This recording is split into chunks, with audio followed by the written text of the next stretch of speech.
આજની વાત આ વાત છે એક ભાઈના સપનાની. આપણને એમ થશે તે સપનાની પણ વાત હોય.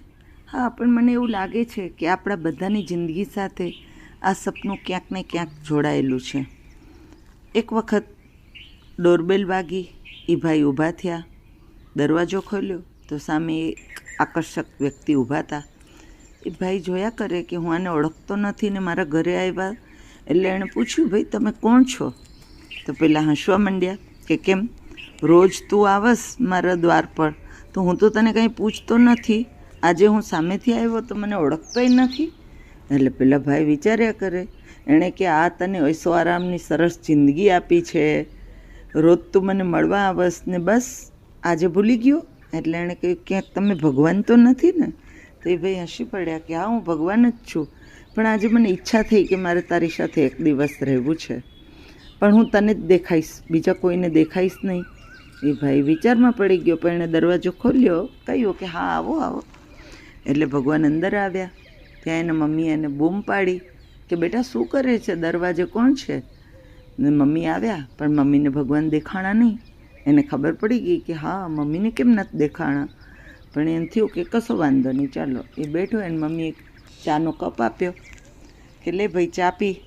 આદત પ્રમાણે ગુસ્સો આવી જાય કે મમ્મી આ શું, ચામાં ખાંડ વધારે છે. પછી એકદમ જ થયું કે ભગવાન બેઠા છે, એને લાગશે કેવું એમ કે આ કેવો દીકરો છે, એની મમ્મી ઉપર એટલો ગુસ્સો કરે છે.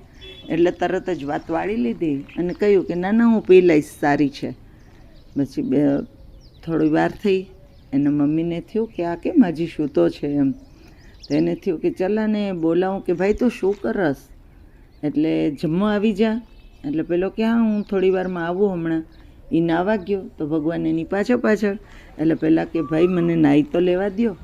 એટલે પછી ભગવાન ઊભા રહી ગયા. એ નાહીને આવ્યો, દિલથી ભગવાનની પૂજા પાઠ કર્યા કે આજ તો ભગવાન સાથે જ છે, તો આમાં તો એકદમ પ્રમાણિકતાથી પૂજા કરી.